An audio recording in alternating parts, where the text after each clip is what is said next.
আচ্ছা আপনারা বলেন তো, নবীজির আশা আগে নাকি নবীজির জীবনের কর্ম আগে? আপনার আগে আসা নাকি আপনি আগে আইসে কাজ শুরু করে দিচ্ছেন? না আইসা কাজ শুরু করছেন, কোনটা? আগে আসছি, উত্তর হবে আগে এসেছি, পরিপূর্ণ হয়েছি, যেই কাজ করার সক্ষমতা সেই কাজ করেছি। না আসে তো কাজের কোনো প্রশ্নই আসে না। তাহলে নবীজি আসছে, নবীজির আসছে যেদিন, এটাই তো মিলাদ। মিলাদ মানেই তো জন্ম বৃত্তান্ত। তো নবীজির মিলাদের দিনে নবীজির জন্ম, নবীজির আগমন, নবীজির বিলাদত নিয়ে কথা না বলে সিরাত নিয়ে কথা বলা কি যৌক্তিক? এটা কি নবীকে অপমান করা হয় না? নবীর ইজ্জতে কি আঘাত করা হয় না? আরে আপনি আসছে, নবী আসাটাকে অস্বীকার করে আপনি তার কর্মদিবস পালন করছেন। আপনারা বুঝবেন আমার কথা। সিরাত মানে কি জানেন? নবীর আদর্শ, নবীর দেখানো পথ, সঠিক পথ, নবীর জীবনী যা করেছেন। যেমন আমি আপনাদেরকে বলি, বন্ধুরে আমার, সাদ বিন মুআজ রাদিয়াল্লাহু তাআলা আনহু তিনি কি করতেন? প্রত্যেক দিন আমি সিরাত বোঝাচ্ছি আপনাদেরকে, আমার দিকে তাকান। সিরাত কাকে বলে? একবারে আমার দিকে তাকান বন্ধু। তিনি প্রত্যেক দিন আমার নবীজির পিছনে এশারের জামাত পড়তেন। এশারের নামাজ শেষ করে উনি ওনার গোত্রে চলে যেতেন। উনি ওনার গোত্রে চলে গিয়ে প্রত্যেক দিন তিনি এশারের আবার জামাত পড়াতেন, মানে ইমাম হয়ে যেতেন। ইমাম যখন হতেন তিনি লম্বা করে নামাজের কেরাত পড়তেন, লম্বা কেরাত পড়তেন এশারের জামাতে। লম্বা কেরাত যখন পড়তেন, ওনার পিছনে একজন খেজুর বাগানের মালিক বন্ধু নামাজ পড়তেন। উনি প্রতিদিন লম্বা কেরাত পড়ে, খেয়াল করবেন কিন্তু, প্রতিদিন লম্বা কেরাত পড়ে। লম্বা কেরাত পড়ার কারণে একদিন ওই ব্যক্তি খেজুর বাগানের মালিক, তিনি ইমাম সাহেবের পিছনে নামাজ পড়লেন না। তিনি ইমাম সাহেবের পিছনে নামাজ পড়া বাদ দিয়ে নিজে একা একা নামাজ পড়ে বন্ধু তিনি খেজুর বাগানে পানি দিতে চলে গেলেন। এই খবরটা আপনার আমার প্রাণের নবীজির কাছে চলে গেল। নবীজির কাছে চলে যাওয়ার পরে আমার নবীজি বন্ধু খেজুর বাগানের মালিককে ডাকেনি। আমার নবীজি খেজুর বাগানের মালিককে কোনো ফোর্স করেনি যে তুমি কেন রে নামাজ ছেড়ে দিয়ে তুমি কোথায় চলে গেলা, জামাত ছেড়ে দিয়ে তুমি খেজুর বাগানে পানি দিতে চলে গেলা। আমার নবী বরংস ইমাম সাহেবকে ডেকে তোনাকে বলে দিয়েছেন, যখন তুমি লম্বা কোনো জামাত পড়াবে, অসংখ্য মুসল্লির ইমাম যখন তুমি হয়ে যাবে, তখন তুমি লম্বা কেরাত দিয়ে নামাজ পড়িও না, ছোট ছোট কেরাত দিয়ে তুমি নামাজ পড়িও। কারণ শুধু তুমি নামাজ পড়লেই চলবে না, তোমার জীবন চলার জন্য, তোমার জীবনের বাঁচানোর জন্য খাবারও লাগবে। এই খাবারের গুরুত্বপূর্ণ এবং শারীরিক পুষ্টির গুরুত্বপূর্ণ চাহিদা একটা ঘাটতি মিঠাই খেজুর। মুমিনের প্রত্যেকটা কাজই নিয়ামত। দেখছেন নি নবীজি বাস্তবতাকে কিভাবে প্রেজেন্ট করেছে? এখানে বাস্তবতা হলো খেজুর বাগান তো তুমি বাঁচাতে হবে। কারণ খেজুর বাগান যদি না বাঁচে তাহলে কি হবে না? তুমিও খেতে পারবা না, গোটা পৃথিবীতে রপ্তানিও করতে পারবা না। এখানে অর্থ আসবে, চাহিদা মিটবে। তাহলে তুমি লম্বা করে নামাজ পড়ো না, ছোট ছোট আয়াত দিয়ে নামাজ পড়ো। এদিকে একটা শিক্ষা দিলেন বড় জামাতের ক্ষেত্রে কি করতে হবে, এবং সেই ক্ষেত্রে বাস্তবতাকে কিভাবে কি করতে হবে আপনার তুলে ধরতে হবে। এটার নাম হলো সিরাত। নবীজি যে পথটা দেখিয়েছেন এটার নামই হলো। কথা কি বুঝতে পেরেছেন? আমার কথা কি আপনারা বুঝেন? বন্ধু, আমি যারা মিলাদুন নবী মানে না, তারা কিন্তু মাঝে মাঝে আবার মসজিদেও ঘুমায়। কথা কয় না, ঘুমায় না মসজিদে? মসজিদে তো রোজা রাখা ইতিকাফ করা অবস্থায় মসজিদে ঘুমানো যাবে, আর না হয় কোনো অজুহাতে ঘুমানোর সুযোগ নাই। আছে মসজিদে যে ঘুমায় এটার তো কোনো বৈধতা নাই। কথা বুঝছেন? আমি আপনাদেরকে কেন বলছি, নবীজি যে সঠিক শিক্ষা দিয়ে গেছে শিক্ষাটা বোঝানোর জন্য বলছি। মসজিদে কি ঘুমায় না? তো যারা মসজিদে ঘুমায় তার বউ নাই, বাড়িতে সন্তান নাই, পাড়াপড়শি নাই, অসুস্থ আছে না মা বাবা? তো কেউ না কেউ তো আছে। তো তুমি যে 3 মাসের জন্য রাস্তায় বের হয়ে গেলা, এখন তাদের হক আদায় করবে কে? বিশেষ করে অন্য হক আদায় তুমি করো বা না করো, বিবির হক আদায় করবে কে? বিবি কি বিয়ের পরে স্বামীর কাছে আসে শুধু টাকার জন্য, খাওয়ার জন্য, লিপস্টিকের জন্য? আরেকটা আছে না গোপন, যেটা স্বামী স্ত্রীর জীবনে সবচেয়ে বেশি কাজ করে দুজনের মাঝে, এটা আল্লাহ প্রদত্ত এক নিয়ামত। বাবা আদম যখন জান্নাতে চোখ মিললে মা হাওয়ারে দেখছে, কোমা এটা কি? কথা কর না কেন? আরে জোরে কর না। বলতেছি ইউ ভেরি নাইস। আদম চায়, মা হাওয়া চায় প্রেমের নজরে। আল্লাহ জিব্রাইলে ডাক দেওয়া, জিব্রাইল লক্ষণ তো ভালো না, বিয়ে পড়াই দিতে হবে। সুবহানাল্লাহ বলেন না কেন? ও বন্ধু, আল্লাহ অর্ডার করলেন, জিবরাইল বিয়ের ব্যবস্থা করে দিল।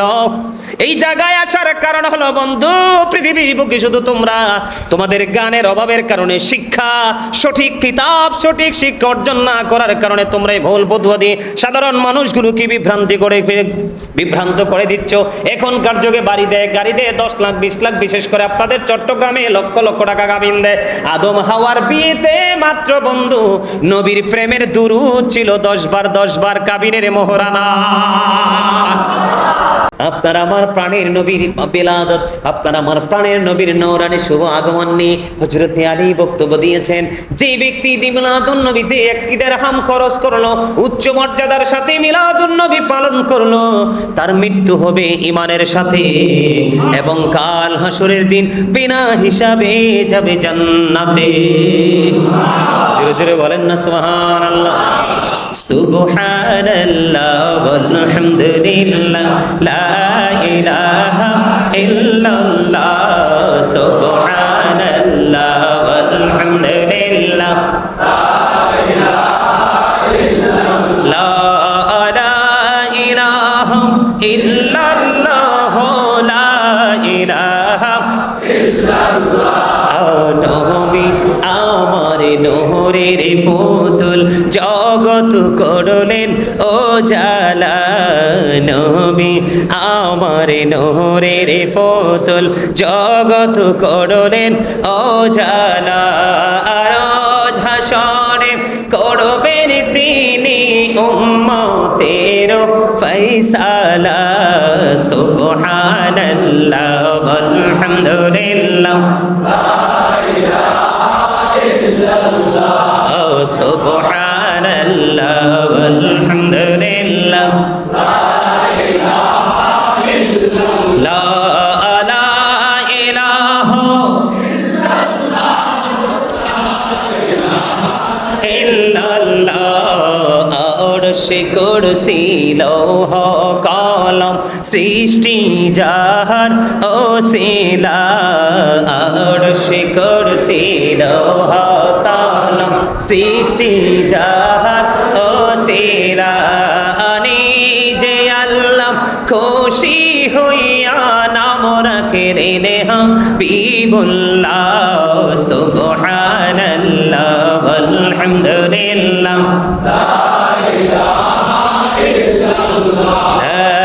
ইলাহা ইল্লাল্লাহ মুহাম্মাদুর রাসূলুল্লাহ সাল্লাল্লাহু আলাইহি ওয়াসাল্লাম।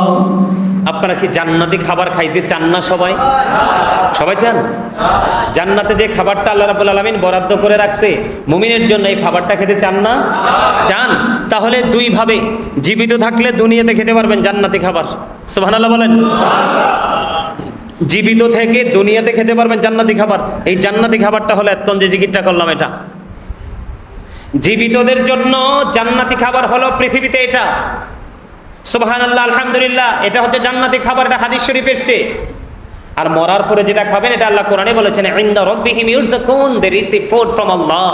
আল্লাহ রাব্বুল আলামিনের কাছ থেকে তারা জান্নাতি খাবার রিসিভ করবে, যারা আল্লাহওয়ালা হয়ে মরে যাবে তাদের জন্য তো সেটাই স্পেশাল জিনিস, সেটা সর্বশ্রেষ্ঠ।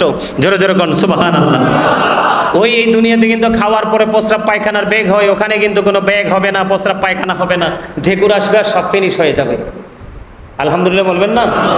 আরে যারা বলেন আলহামদুলিল্লাহ। তাহলে নবীজির মিলাদে আমরা আনন্দিত হব কি হব না? বন্ধু, হযরতে হাসান বসরি রাদিয়াল্লাহু তাআলা আনহু তিনি বলে দিয়েছেন, আমার কাছে যদি উহুদ পাহাড় পরিমাণ যদি স্বর্ণ থাকতো তাহলে আমি সবগুলো আমার নবীর মিলাদে খরচ করে দিতাম। উহুদ পাহাড় দেখছেন নি? মদিনায় যারা গেছেন, নবীজির প্রাণের নবীজির রওজা মোবারকের চারপাশে যে উঁচু উঁচু পাহাড়গুলো দেখা যায় রে, ওই সবগুলো হলো বন্ধু উহুদের পাহাড়। হযরতে হাসান বসরি তিনি বলে দিয়েছেন, এরে পৃথিবীর মানুষ, আমার কাছে যদি উহুদ পাহাড় পরিমাণ স্বর্ণ থাকতো রে, তাহলে আমি আমার প্রাণের নবীজির মিলাদে সবটুকু স্বর্ণ আমি বিলিয়ে দিতাম। জোরে জোরে বলেন না সুবহান। সুবহানাল্লাহ। ও বন্ধু, হযরত জালালউদ্দিন সৈয়দ রাহমাতুল্লাহি আলাইহি তিনি বলে দিয়েছেন, আপনার যে এরিয়াতে মিলাদুন নবী হবে, মিলাদ হবে, জিকির আজকার হবে, নবীজির আগমনে খুশি হয় মিলাদ হবে, ওই এরিয়াটা পুরো আসমানি গজব থেকে পুরো মুক্ত থাকবে। হযরত জুনাইদ বাগদাদি তিনি বলে দিয়েছেন, ঈদ মিলাদুন নবী যারা প্রাণ ভরে হৃদয় থেকে ভালোবেসে উদযাপন করলা, তোমরা মনে রেখো তোমরা সফল ঈমানদার। কারণ ঈমানদারের সিনায় থাকে প্রেম। আর বন্ধু, যার মধ্যে ঈমান নাই মুনাফিক, ঈমানদার রূপে মুনাফিক, তার মধ্যে বসবাস করে শুধু হিংসা। কথা বুঝেন নাই? আচ্ছা, এখন মিলাদকে যে বেদাত বলে, আপনারা বলেন কোরআন তেলাওয়াত কি নাজায়েজ? কথা কয় না। আমরা যখন বলি ইন্নাল্লাহা ওয়া মালাইকাতাহু ইউসাল্লুনা আলান নবী ইয়া আইয়ুহাল্লাযীনা আমানু সাল্লু আলাইহি ওয়া সাল্লিমু তাসলিমা, আল্লাহুম্মা সাল্লি আলা মাওলানা মুহাম্মাদ ওয়া আলা আলিহি মাওলানা। এই যে দুরুদরা পড়ছেন, ভালো লাগছে না খারাপ লাগছে? কোরআন তেলাওয়াত করার কথা আমি বলছি না বন্ধু, নবীজি বলে গেছে। মিলাদের মধ্যে আমরা কোরআন তেলাওয়াত করি, কি করি? সুর হুজুর বলেন কি করি? আগে আমরা কোরআন তেলাওয়াত করি, তারপরে প্রাণের নবীজির দুরূদ পড়ি, তারপরে লা ইলাহা ইল্লাল্লাহ, আল্লাহ আল্লাহ, যে যেটা পারি, সুবহানাল্লাহ, আলহামদুলিল্লাহ, অথবা হাসবি রব্বি জাল্লাল্লাহ, যে যেটা পারি আমরা জিকির করি। করি কি করি না? বলেন না, করি কি করি না? আমি আগে বসাটা শেষ করি। কোনটা শেষ করি আপনারা বুঝে দেন। কোরআন তেলাওয়াত করার কথা নবীজি বলেছেন, শুধু করা নয় শিখার কথা বলেছেন। বন্ধু, আমি এখন হয়তো কিছু সময় পারি না, আমি যদি বলি I recite the holy Quran everyday in the morning and evening, আমি প্রত্যেক দিন বন্ধু everyday morning and evening 2 time কোরআন তেলাওয়াত করার চেষ্টা করি এবং করি। সুবহানাল্লাহ বলেন না? কেন করি জানেন? আপনারা আমার দিকে একটু তাকান, গুরুত্ব দিয়ে শোনেন। বেদাত যে বলে যারা, তারা বোঝে না, ভালো পড়াশোনা করতে পারেনি, ভালো কিতাব পড়তে পারেনি, গভীর যে তলদেশ থেকে মুক্তা নিয়ে আসতে হয়, ওই মুক্তা নিয়ে আসতে হলে মুক্তার দেশে যাওয়ার মতো যোগ্যতা লাগে, ঠিক কিনা বলেন? আমি আপনারা সূক্ষ্মভাবে শোনেন, আমি আগে বলেছি, একটু এক্সপ্লেইন করব। বন্ধুরে আমার, আমরা কোরআন তেলাওয়াত করলাম, আল্লাহ রাসূল বলেছেন আদিবু আওলাদাকুম আলা তালাতি হিসানিন হুব্বি নবিকুম ওয়া হুব্বি আহলি বাইতিহি ওয়া আলা কিরাআতিল কোরআন। রাসূল বলেছে তোমরা তোমাদের সন্তানদেরকে তিনটি বিষয় শেখাও। একটি হলো হুব্বি নবিকুম, teach the love of the prophet, নবীর প্রেম শেখাও। এরপরে বলেছেন হুব্বি আহলি বাইতিহি, টিচ ফ্যামিলি লাভ, নবীর পরিবারের ভালোবাসা শেখাও।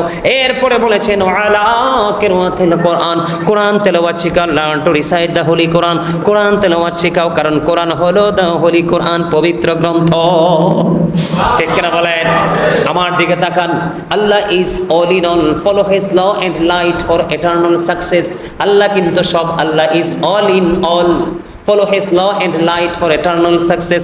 আল্লাহ সব কিছুর মালিক। আল্লাহ বলেছেন দুটো জিনিসকে তোমরা ফলো করো, ল এন্ড লাইট। ল হলো বন্ধু আইন, এই আইনের ভান্ডার হলো কোরআন, আর লাইট হলো ইংলিশ শব্দ, ইংলিশ হলো এই যে লাইট, এটার বাংলা হলো আলো, আরবি হলো নূর। আল্লাহ রাব্বুল আলামিন বলেছেন এই দুটো জিনিসকে তোমরা ফলো করো, তাহলে তোমরা চিরস্থায়ী সফলতা অর্জন করতে পারবে। জোরে জোরে বলেন সুবহানাল্লাহ। তাহলে আল্লাহই তো, রাসূল বলেছেন তোমরা নবীর সাথে প্রেম করো এবং প্রেম শিখা, কারণ এটা ঈমান।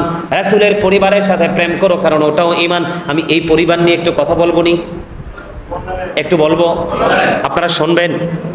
আমার দিকে তাকান, বুঝে নিবেন ওয়াজ আমি মূল একবারে প্রত্যেকটা দিকে টাচ করতেছি, যেন কোনো ধরনের কনফিউশন আপনাদের মধ্যে না থাকে। বন্ধু, নবী সম্পর্কে তথ্য একটু দিয়েছি, সামনে আরো যত যাব ততই নবী সম্পর্কে আজকে তথ্য দিব। কিন্তু মাঝখানে যে বললেন রাসূল ওয়াহুব্বি আহলে বাইতিহি, ফ্যামিলি নাম, তুমি তোমার নবীর পরিবারের ভালোবাসা শেখাও। পরিবার বলতে কি বোঝায়? আমি আলী সম্পর্কে একটু আগে বলেছি। রাসূল বলেছেন I am a city of education, the gate of that city is Ali. রাসূল বলেছেন আনা মাদিনাতুল ইলম ওয়া আলিউন বাবুহা, আমি হলাম শিক্ষার শহর আর সেই শহরের দরজা হলো আমার আলী। এবং আলীর স্ত্রীর নাম কি? রাসূলের কলিজার টুকরা নবীজি মা খাতুনে জান্নাত ফাতেমাকে উম্মে হাবিবা বলে ডাকতেন। জোরে জোরে বলেন না সুবহানাল্লাহ। আমার নবীজির কাছে যখন কোনো কারণে মা ফাতেমা যেতেন, তখন আমার নবীজি দাঁড়িয়ে মা ফাতেমাকে বসতে দিতেন। শিখেন, নবীর কাছ থেকে শিখেন বন্ধুরে আমার। আমার রাসূল জানিয়ে দিয়েছেন ফাতেমা তু সাইয়্যিদাতু নিসাই আহলিল জান্নাহ। আমার রাসূল বলে দিয়েছেন mother Fatema is the leader of females in জান্নাহ।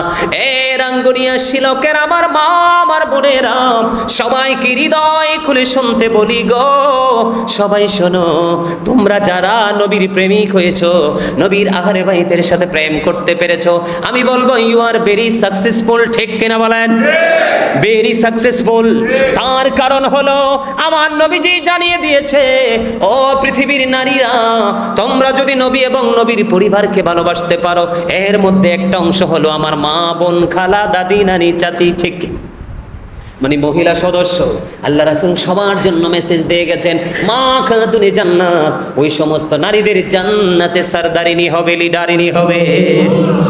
জোরে জোরে বলেন না সুবহানাল্লাহ। এই জন্য আহলে বাইতের সাথে প্রেম করতে হবে। এবার বন্ধু আসেন, ইমাম হাসান হুসাইন দুই ভাই, আপনারা আমার প্রাণের নবী বলে দিয়েছেন ইমাম Hasan and Husain are the leader of younger people in Jannah. এর আঙ্গুনিয়া শিলকের আমার যুবক বন্ধুরা, তোমরা গুড নিউজ, তোমাদের জন্য চমৎকার মেসেজ। অত সুন্দর একটা মেসেজ আমার নবী দিয়ে গেছে।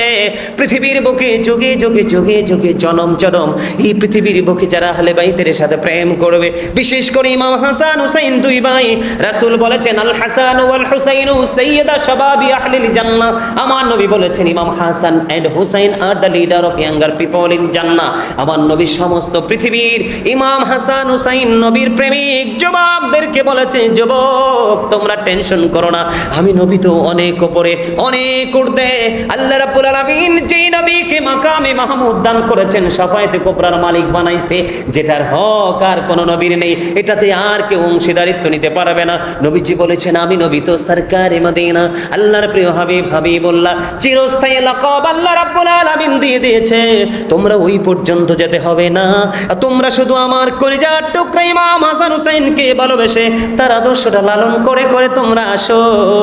তোমরা এসে দেখবে জান্নাতের রিসেপশনে ওই দুই ভাই তোমাদেরকে রিসিভ করার জন্য দাঁড়িয়ে আছে। এবার আমার নবী বলেছেন ওয়ালা কিরাতিল কোরআন, learn to recite the holy Quran. 3 নম্বরে নবীজি বলেছেন তোমরা কোরআন তেলাওয়াত শিখো এবং শেখাও। আমার দিকে তাকান, পরে পরে পরে আমার মনে আছে, মনে আছে, রাখেন, হাতে রাখেন। কোরআন তেলাওয়াত শেখাও, আমার দিকে তাকান, চাচা আমার দিকে তাকান। তারপরে 3 নম্বরে কোরআন তেলাওয়াত শিখাইতে বলেছে, কারণ আল্লাহ কোরআনে বলেছে কোরআন হলো আমাদের জন্য ল। সুবহানাল্লাহ কয় না? আরে আরো জোরে। ল মানে আপনারা বলেন না লয়ার, ব্যারিস্টার, অ্যাডভোকেট, বলেন কি বলেন না?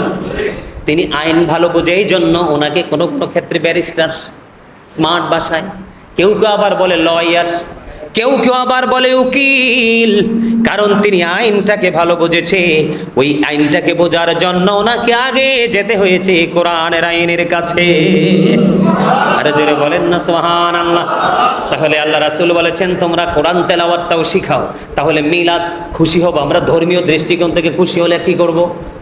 আমি কোরআন তেলাওয়াত করব, কাউকে কোরআন তেলাওয়াতের জন্য উৎসাহিত করব, এটাই তো। তা আমরা নবীজির আগমনে খুশি হয়ে মিলাদের শুরুতে কোরআন তেলাওয়াত করি, এরপরে আমরা নবীজির দুরূদ পড়ি, পড়ি কি পড়ি না? আল্লাহ ফেরেশতাদের কিনে পড়ছে কি পড়ছে না? ইন্নাল্লাহা ওয়া মালাইকাতাহু ইউসাল্লুনা আলান নবী ইয়া আইয়ুহাল্লাযীনা আমানু সাল্লু আলাইহি ওয়া সাল্লিমু তাসলিমা।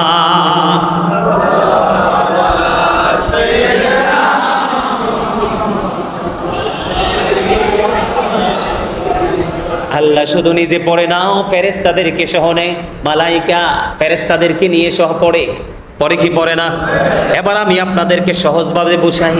আমরা অন্য সব সময় পড়লে যদি এত বেশি ফজিলত, আজকে জুমার দিন চলে গেল, হাদিস শরীফের মধ্যে এসেছে আল্লাহর হাবিব জানিয়ে দিয়েছে আমার পাগল উম্মতেরা তোমরা শুনে রাখো, জুমার দিনে কেউ যদি প্রাণের নবীকে ভালোবেসে মাত্র 80 বার যদি দুরূদ পড়তে পারে, তাহলে আল্লাহ খুশি হয়ে তার 80 বছরের সগীরা গুনাহ মাফ করে দেয়। জোরে জোরে কন্যা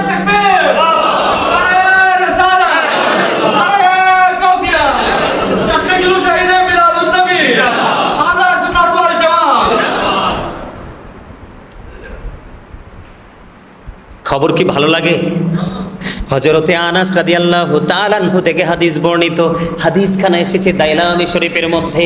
আরো মজার খবর দেখেন, আপনার আমার প্রাণের নবী জানিয়ে গেছে, কেউ যদি প্রাণের নবীকে ভালোবাসিয়া প্রতিদিন যদি বন্ধু মাত্র 1000 বার যদি দরুদ পড়তে পারে রে, আমার নবীজি জানিয়ে দিয়েছেন সে জান্নাত না দেখা পর্যন্ত তার মরণ হবে না।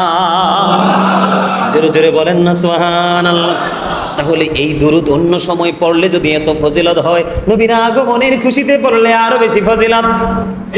কারণ আল্লাহ বলেছেন ফালিয়াফরাহু, তোমরা আনন্দ উৎসব করো, হুয়া খায়রুম মিম্মা ইয়াজমাউন, এটা তোমাদের পুঁজি করা সম্পদ চাইতে দামি। আল্লাহ কই ঈসা নবী যখন স্বর্গ থেকে খাবার পাঠাইতে চাইছিল, আমি পাঠাইছিলাম। এই খাবারটাকে কেন্দ্র করে এখনো পর্যন্ত খ্রিস্টানেরা ঈদ করে আসছে।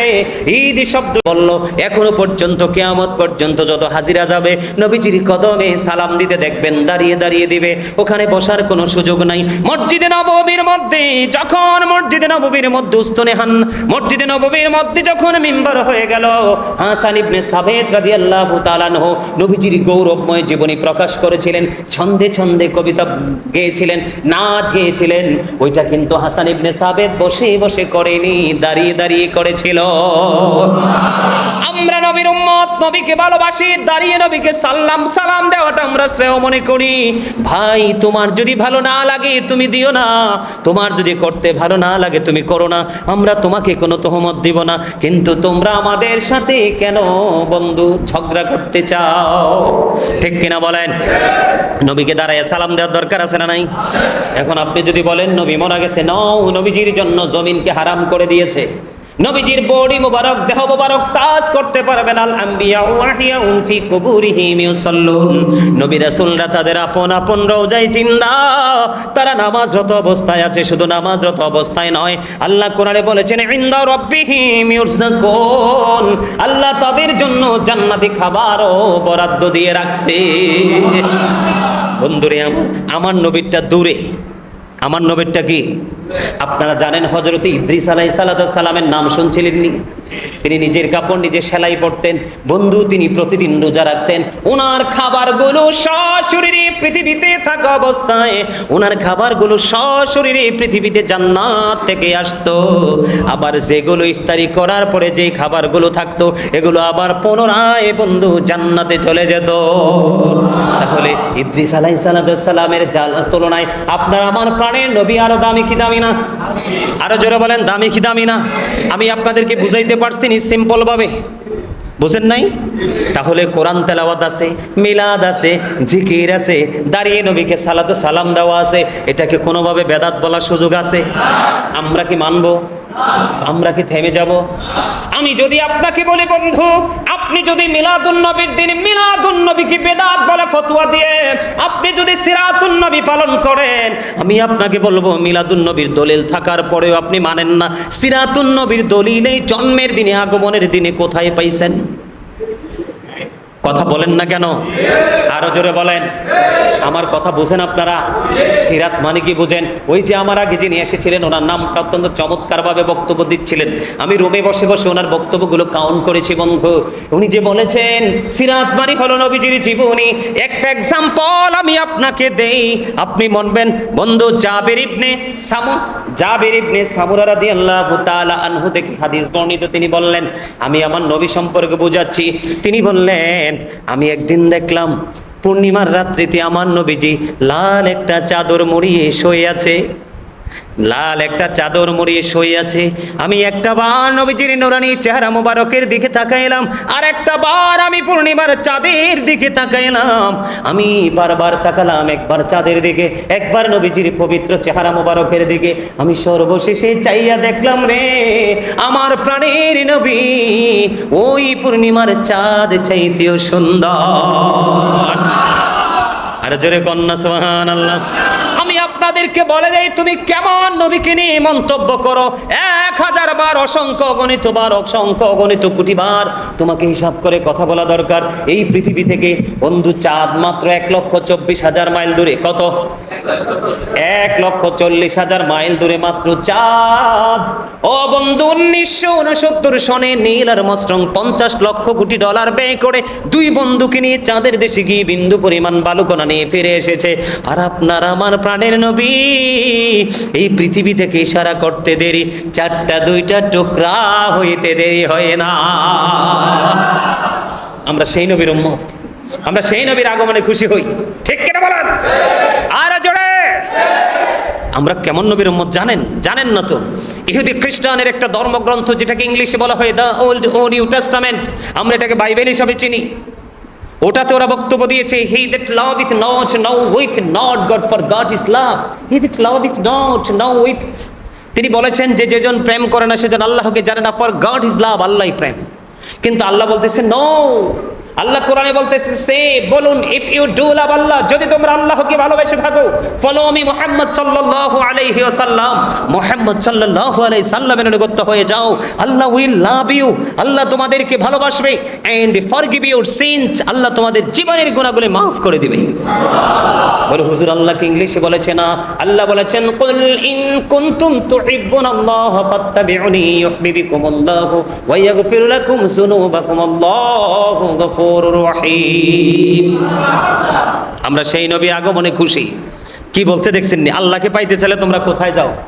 মদিনা ওয়ালার কাছে যাও, যাইলেই আমি আল্লাহকে পেয়ে যাবা। আর আল্লাহ সবচেয়ে বড় খবর দিছে, আল্লাহ উইল ফরগিভ ইউ, আল্লাহ তোমার জীবনের গুনাহগুলি মাফ করে দিবে। এর চেয়ে বড় নিয়ামত কি আর কিছু প্রয়োজন আছে? আর জোরে বলেন আছে? সম্মানিত উপস্থিতি, শুধু এখানেই ক্ষান্ত নয়, Allah of the first pillar is the lord of world, রব্বুল আলামিন মুহাম্মদ রাসূলুল্লাহ সাল্লাল্লাহু আলাইহি সাল্লাম is the blessing for the world, রাহমাতাল লিল। দেখছেন নি খেলাটা, মর্যাদাটা দেখছেন নি? একজন হলো রাহমাতাল লিল আলামিন, আরেকজন হলো রব্বুল। কি মিল! আপনি সেই নবীকে, সেই নবীর প্রেমিকদেরকে নিয়ে কমেন্টস করছেন, তাও নেগেটিভ। আফসোস, আল্লাহ আপনাকে সঠিক বুঝ দান করুক। জোরে বলেন আমিন।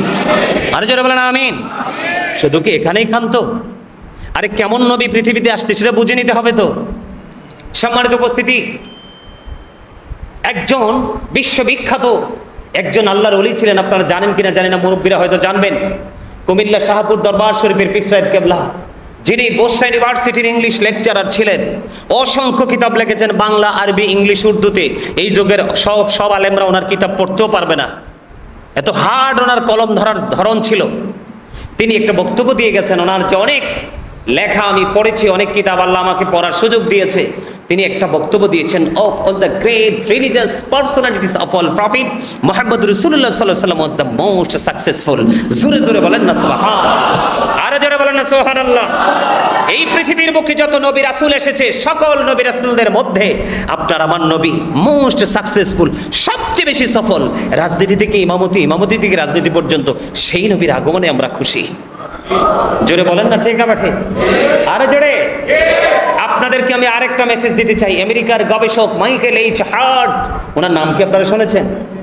আমেরিকার গবেষক মাইকেল এইচ হার্ট, তিনি বক্তব্য দিয়েছেন 100 জন প্রভাবশালীর তালিকা তিনি বলেছেন, 100 জন প্রভাবশালীর তালিকা তিনি বলেছেন the 100 A ranking of the most influential person in the history. তিনি বলে দিয়েছেন 100 জন প্রভাবশালীর তালিকা তিনি করেছেন। এই তালিকার মধ্যে ইনফ্লুয়েন্সিয়াল দ্বারা সবচেয়ে বেশি শ্রেষ্ঠ প্রভাবশালী হিসেবে তিনি নবী মুহাম্মদকে খুঁজে পেয়েছেন। আমরা সেই নবীর আগমনে খুশি। তো সেই নবী আসছে, সেই নবীর জীবনী পড়তে যেই সেই নবীর জীবনী নিয়ে কথা বলতে কি ভালো লাগে না? কথা বলেন। I like to read the profits biography. আমি আমার ব্যক্তিগত মনের কথা বললাম, আমার নবীর জীবনী পড়তে আমার কাছে অনেক বেশি ভালো লাগে, আপনাদের কাছে বলতে আরো বেশি ভালো লাগে। জোরে জোরে কর না আমিন। আরো জোরে বলেন আমিন। আচ্ছা আপনারা বলেন তো, নবীজির আসা আগে নাকি নবীজির জীবনের কর্ম আগে? আপনার আগে আসা নাকি আপনি আগে আইসে কাজ শুরু করে দিচ্ছেন? না আইসা কাজ শুরু করছেন, কোনটা? আগে আসছি। উত্তর হবে আগে এসেছি, পরিপূর্ণ হয়েছি, যেই কাজ করার সক্ষমতা সেই কাজ করেছি। না আসে তো কাজের কোনো প্রশ্নই আসে না। তাহলে নবীজি আসছে, নবীজির আসছে যেদিন, এটাই তো মিলাদ। মিলাদ মানেই তো জন্ম বৃত্তান্ত। তো নবীজির মিলাদের দিনে নবীজির জন্ম, নবীজির আগমন, নবীজির বিলাদত নিয়ে কথা না বলে সিরাত নিয়ে কথা বলা কি যৌক্তিক? এটা কি নবীকে অপমান করা হয় না? নবীর ইজ্জতে কি আঘাত করা হয় না? আরে আপনি আসছে নবী আসাটাকে অস্বীকার করে আপনি তার কর্মদিবস পালন করছেন। আপনারা বুঝবেন আমার কথা। সিরাত মানে কি জানেন?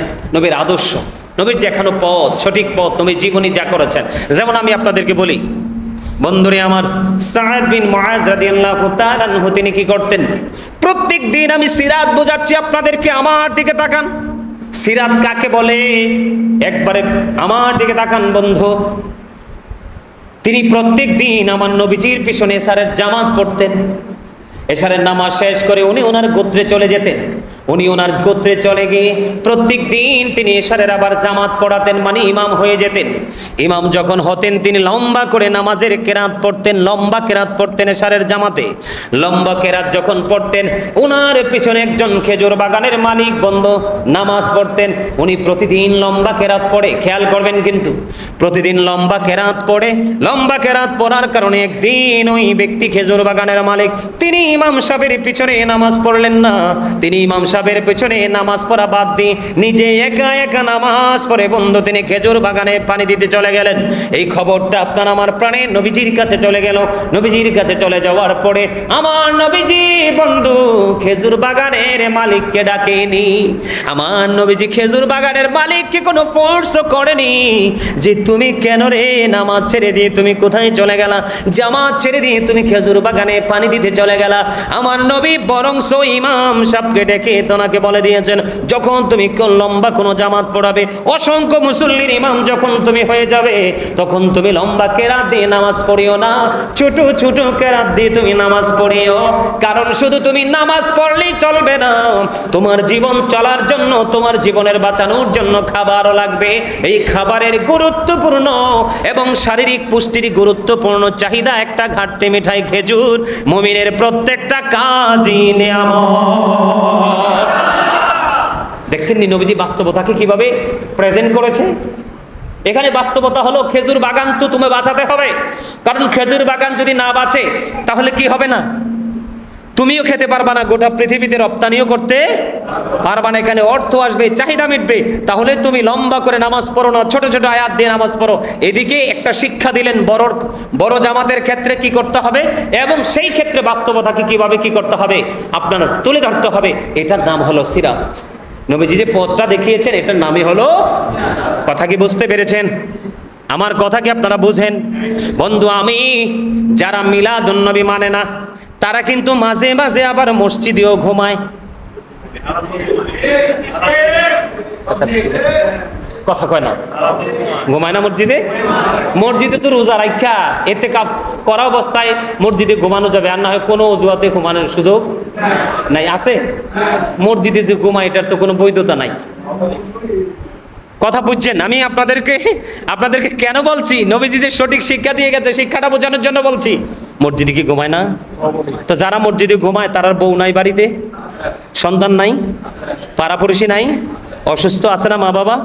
তো কেউ না কেউ তো আছে।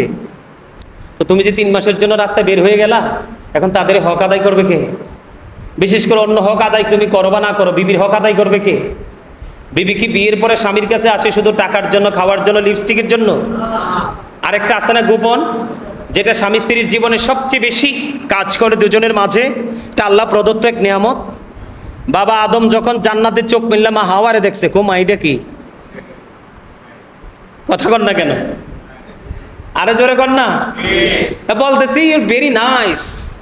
আদম চায়, মা হাওয়া চায় প্রেমের নজরে। আল্লাহ জিব্রাইলে ডাক দেয়া কয়, জিব্রাইল লক্ষণ তো ভালো না, বিয়ে পড়াই দিতে হবে। সুবহানাল্লাহ বলেন না কেন? ও বন্ধু, আল্লাহ অর্ডার করলেন, জিব্রাইল বিয়ের ব্যবস্থা করে দিল। এই জায়গায় আসার কারণ হলো বন্ধু, পৃথিবীর বুকে শুধু তোমাদের জ্ঞানের অভাবের কারণে, শিক্ষা, সঠিক কিতাব, সঠিক শিক্ষা অর্জন না করার কারণে তোমরা এই ভুল পথুয়া দিয়ে সাধারণ মানুষগুলোকে বিভ্রান্ত করে দিচ্ছ। এখনকার যুগে বাড়ি দেয়, গাড়ি দেয় 10 লাখ 20 লাখ, বিশেষ করে আপনাদের চট্টগ্রামে লক্ষ লক্ষ টাকা কাবিন দেয়। আদম হাওয়ার বিয়েতে মাত্র বন্ধু নবীর প্রেমের দুরূদ ছিল 10 বার কাবিনের মোহরানা। কি বুঝলেন? যেটা বলতে চাইছিলাম বন্ধু, নবীজির এক গোলাম, তার নাম হলো আব্দুল্লাহ। আব্দুল্লাহ বিয়ে করছে, 4 দিন হয়ে গেছে। কথা বুঝে নিয়ে অনুবাদ, যুবক তোমরা ভালো করে বুঝে নাও। আর যারা শ্বশুর হয়েছেন, শ্বশুর আব্বা হয়েছেন, শ্বশুর যারা হয়েছেন, তাদেরকেও বলছি আপনারা চোখ কান খোলা রাখবেন। ছেলে এবং ছেলের বউয়ের দাম্পত্য জীবন সুন্দরভাবে চলছে কিনা। এবার 4 দিন হয়ে গেল বিয়ে হয়ে গেল। ও বন্ধু, মতান্তরে 3 দিন হয়ে গেল বিয়ে হয়ে গেল। এবার শ্বশুর পুত্রবধূর কাছে জানতে চাইলেন, মা গো, মা তোমার জীবন কেমন চলছে? এবার বৌমা ডেকে ডেকে বলছে, বাবা আমার জীবন খুবই সুন্দর চলছে। আমার ছেলে কেমন ব্যবহার করছে? বাবা গো, আপনার ছেলের মতো এত ভালো হয় না। আজকে 4 দিন হয়ে গেল বাবা গো, এখনো পর্যন্ত স্বামীর চেহারাটা দেখি নাই। শ্বশুর যখন এই খবর শুনলো, এটা আবার কেমন আল্লাহওয়ালা লোক। এবার জলদি চলে গেলেন আমার রাসূলের কাছে, ইয়া রাসূলুল্লাহ, ইয়া হাবিবাল্লাহ, আব্দুল্লাহ বিয়ে করেছে আজকে 4 দিন হয়ে গেল, এখনো তার বিবির সাথে দেখা করেনি। এবার আব্দুল্লাহকে জরুরি তলব করলেন। আব্দুল্লাহ হাজির হলো। আব্দুল্লাহকে নবীজি একটা ডাক দিয়ে বললেন, যাও যাও, বিবির কাছে যাও। তুমি শুধু ইবাদত করলে চলবে না, বিবির হকটাও আদায় করতে হবে। এটার নাম হলো সিরাত। এটার নাম কি? তো এটা তো পরে না, আগে তো নবীর আগমন। কথা কন না। আরে ভাই, আপনি বুঝেন না, এটা আপনার ব্রেইনে কাজ করে না, আপনার মাথায় এটা ক্যাচ করে না, আপনি কাউন্ট করতে পারেন না, এটা আপনার সমস্যা। কিন্তু এই সমস্যার প্রভাব অন্যের উপর ফালান কেন? কথা বুঝেন নাই? কথা কি বুঝতে পারছেন আমার? আমি আপনাদেরকে আরেকটা এক্সাম্পল দেই। নবীজির এক সাহাবী অসুস্থ হয়ে গেল। সিরাত কাকে বলে? নবীজি কেমন নবী। নবীজি তাকে দেখতে গেলেন। যাওয়ার পরে ওই সাহাবী ডেকে ডেকে বলেন, ইয়া রাসূলুল্লাহ, আমার যে দৌলত আছে, যথেষ্ট দৌলত আছে গো ইয়া রাসূলুল্লাহ, আমি আমার দৌলত সবগুলো ইসলামের জন্য খরচ করে দেব, খেয়াল করবেন। নবীজি বললেন, না না, সবগুলো তোমার খরচ করা লাগবে না। ইয়া রাসূলুল্লাহ, আমি তাহলে অর্ধেক খরচ করে দিব। নবীজি বললেন, না না, অর্ধেকও খরচ করা যাবে না। তারপরে তৃতীয়বার বললেন, নবী গো, তাহলে 1/3 দান, তার মানে 3/1 অংশ আমি কি করব? 3/1 অংশ আমি খরচ করে ফেলবো। 3/1 অংশ আমি খরচ করে ফেলবো। এবার আমার নবীজি বললেন, হ্যাঁ 3/1 অংশ তুমি খরচ করে দাও। এবার আপনার মনে প্রশ্ন আসতে পারে, বলে হুজুর কেন গো নবীজি পুরোটা দান করতে বললেন না, অর্ধেকটা দান করতে বললেন না, 3/1 অংশের কথা বলাতে নবী বলেছেন? হ্যাঁ, তার কারণ হলো, দেখেন আমার নবী কেমন নবী, আমার নবী কেমন করে সঠিক রাস্তা আমাদেরকে দেখিয়ে গেছে। নবীজি বলেছে, না না, তুমি সবটুকু দান করে গেলে চলবে না, চলবে না। কারণ তুমি তোমার সন্তানকেও প্রভাবশালী বানিয়ে যাও, দৌলতের মালিক বানিয়ে যাও। কারণ তোমার ইন্তেকালের পরে যেন তোমার সন্তান কারো কাছে ভিক্ষুকের মতো হাত পাততে না হয়। এটার নাম হলো সিরাত। তো এইটা আগে না নবীজির আশা আগে? তো কত বোকা মানুষ, চিন্তা করেন তো।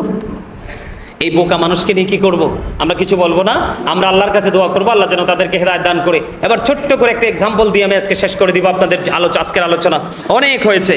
সম্মানিত উপস্থিতি, প্রেম করতে কি দলিল লাগে? আপনারা মনে কি কয়, কারোর সাথে প্রেম করতে কি দলিল লাগে? একজন ছেলে একজন মেয়েকে, একজন সোজা ভাষায় বলি, একজন মেয়ে যখন একজন ছেলে একটা মেয়ের সাথে যখন প্রেম হয়, তখন কি দলিল খুঁজে হয়? কোনো দলিল হয়? আরে দলিল দিলেও তো কাজ হয় না, ঠিক না ব্যাটি? মেয়ে পাহারা দে তার গার্জিয়ানকে, ছেলে পাহারা দে তার গার্জিয়ানকে, দুটাকে ফাঁকি দিয়ে দুইটা একবারে কোথায়? ক্যাম্পাসে, ঠিক না ব্যাটি? আপনি তখন তো কোনো দলিল খুঁজেন না। আর যারা মিলাদুন নবীর দলিল খুঁজে বা বেদাত কয়, তারাও তো কতজনের সাথে কতজনে প্রেম করে, এগুলো আসে তো মিডিয়াতে। মানে আমরাও তো তাদের প্রেমের কোনো দলিল খুঁজে পাই না। পাই? কথা বলেন। এটা শিক্ষার জন্য বলছি, কাউকে অ্যাভয়েড করে বলছি না, কিন্তু দলিল লাগে। আমি আপনাদেরকে একটা এক্সাম্পল দিই। এক্সাম্পলটা হলো বন্ধু অত্যন্ত গুরুত্বপূর্ণ, খুব সেন্সিটিভ। উহুদের ময়দান, নবীজি যখন মদিনায় ছিলেন 27টি যুদ্ধ করেছেন। কয়টি? এর মধ্যে সবচেয়ে বড় যুদ্ধ হলো বন্ধু উহুদের যুদ্ধ। উহুদের ময়দানে বন্ধু যখন যুদ্ধ শুরু হয়ে গেল, হযরতে হানজালা রাদিয়াল্লাহু তাআলা আনহু, ওনার বিয়ে হয়েছে, ভাসর হয়েছে, কিন্তু গোসল হয় নাই। কি হয় নাই? বুঝে নিবেন আমি নবীজি কেমন, নবীজির মর্যাদা, পাওয়ার কেমন, শান আজমত কেমন, আমি আপনাদেরকে বোঝার জন্য বলছি। বিয়ে হয়েছে, বাসর হয়েছে, মিলন হয়েছে, স্বামী স্ত্রীর আলিঙ্গন হয়েছে, কিন্তু গোসল হয় নাই। স্বামী এবং স্ত্রী দুজন যখন মিলন হবে, তাদের যখন বন্ধু ফিজিক্যালি যখন তারা একত্রিত হয়ে যাবে, তখন তাদের গোসল করা ছাড়া কোনো পবিত্র কোনো আমল নাই। এখন এই মুহূর্তে তাদের গোসল ফরজ। কিন্তু হানজালা রাদিয়াল্লাহু তাআলা আনহির জীবনী খুঁজে খুব অন্যরকম প্রেমের গল্প খুঁজে পেলাম। যখন উহুদের ময়দানে নবীজির দুঃখের খবর শুনল, আবার কি করলেন? উন্মুক্ত তরবারি নিয়ে তিনি দৌড়ে চলে গেলেন। জি, তিনি যুদ্ধের ময়দানে শাহাদাত বরণ করলেন। ইন্না লিল্লাহি ওয়া ইন্না ইলাইহি রাজিউন। যুদ্ধের ময়দানে শহীদ হয়ে গেল। ও বন্ধু, হযরতে হানজালার স্ত্রী তিনিও কিন্তু অপবিত্র। দৌড়ে চলে গেলেন। বন্ধু যাইয়া স্বামীকে কোথাও খুঁজে পায় না। নবীজিকে একটা ডাক দিয়ে বললেন, ইয়া রাসূলুল্লাহ, ইয়া হাবিবাল্লাহ, নবী গো, আমার স্বামী কই গো, আমার স্বামী কোথায় গো?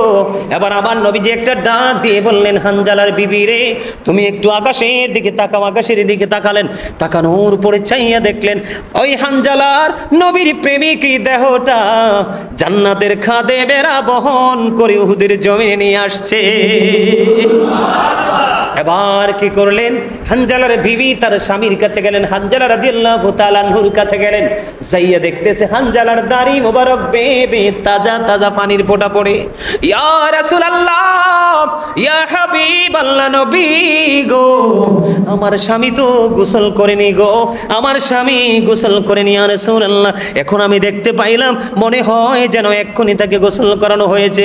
ইয়া রাসূলুল্লাহ, আমি দেখতে পাইলাম তাজা তাজা পানির ফোঁটা পড়ছে গো, এটা কেমন করে সম্ভব? এবার আমার নবীজি একটা ডাক দিয়ে বললেন, রে হানজালার স্ত্রী রে, তোমার স্বামী তোমার মদিনার কামলেওয়ালার প্রেমে পড়েছে। আল্লাহর প্রিয় হাবিবুল্লাহর প্রেমে পড়ে শহীদ হয়ে গেছে। আল্লাহ রাব্বুল আলামিন তার দেহটা পবিত্র নাকি অপবিত্র তাকায়নি। আল্লাহ রাব্বুল আলামিন জান্নাতি খাদেম দিয়ে আর সের নিচের পানি দিয়ে গোসল করিয়ে পাঠিয়েছে। বিষয়টাকে একটু খেয়াল করছেন আপনারা? কত গভীর নিয়ামত। বন্ধু, এই পৃথিবীতে সকল প্রাণীর রক্ত খাওয়া আমাদের জন্য হারাম। গোস্ত হালাল হলেও ব্লাড কিন্তু হারাম। প্রেম, আমি আপনাদেরকে প্রেমের কথা বলছি বন্ধু। নবীজির যখন উহুদের ময়দানে দান মোবারক শহীদ হয়ে গেল, জানেন তো সবাই, নবীজির পবিত্র মুখ মোবারক দিল মোবারক বন্ধু বের হতে লাগলো। এই দৃশ্য দেখে মালিক বিন সিনান সহ্য করতে পারলো না। মালিক বিন সিনান নবীজির রক্ত মোবারক ভক্ষণ করতে শুরু করলো। নবীজি বলল, না না, এই রক্তগুলো ভক্ষণ করো না, জমিনে ফালায়া দাও। মালিক বিন সিনান একটা ডাক দিয়ে বললেন, ইয়া রাসূলুল্লাহ, আমি আল্লাহর ইজ্জতের কসম করে বলছি গো, আমি আপনার একটা ফোঁটা রক্ত উহুদের জমিনে পড়তে দিব না ইয়া রাসূলুল্লাহ। এই কথা বলে নবীজির সবটুকু রক্ত মোবারক ভক্ষণ করে ফেললো। নবীজির রক্ত মোবারক ভক্ষণ করা যখন বন্ধ শেষ হয়ে গেল, আমার নবী গোটা পৃথিবীকে জানিয়ে গেল, দুনিয়া যদি তোমরা কোন জান্নাতি মানুষ দেখতে চাও, তাহলে এই মালিক বিন সিনানকে দেখে না। কি মনে করেছেন? দাসী উম্মে আয়মনের নাম শুনছেননি? নবীজির বস্ত্র মোবারক খেয়ে ফেললো। সে বলতেছে পৃথিবীর শ্রেষ্ঠ নিয়ামত খেয়েছে। আল্লাহর হাবিব নবীজির এই বস্ত্র মোবারক খাওয়ার কারণে তাকে এই পর্যন্ত জান্নাতি বলে ঘোষণা দিয়ে গেছে। জোরে জোরে বলেন না সুবহানাল্লাহ। সম্মানিত উপস্থিতি, আবার যদি কখনো কোথায় দেখা হয়, আমি আপনাদের কাছে নবীজির বা অন্যান্য কোনো বিষয় নিয়ে আবার হাজির হয়ে যাব। আজকে আশা করি আপনারা মোটামুটি বুঝতে পারছেন, আমি সব দিক থেকে ছোট্ট ছোট্ট করে টাচ দিয়েছি। খেয়াল করছেন আপনারা? আপনারা মিলাদুন্নবী পালন করবেন তো পাগলের মতো? কিসের মতো? সামনের দিকে ছুটবো আর পিছনের দিকে তাকাবো না, ঠিক কিনা বলেন? তাকাবো? আরো জোর বলেন, তাকাবো? তাকাবো? আল্লাহ যেন আমাদের সবাইকে মদিনাওয়ালার সাথে প্রেম করে মিলাদ এবং সিরাত দুটোকে একত্রিত করে আমরা যেন আমাদের বাস্তব জীবনকে বাস্তবায়ন করতে পারি। আল্লাহ যেন আমাদেরকে সে তৌফিক দান করে। সকলে বলুন আমিন।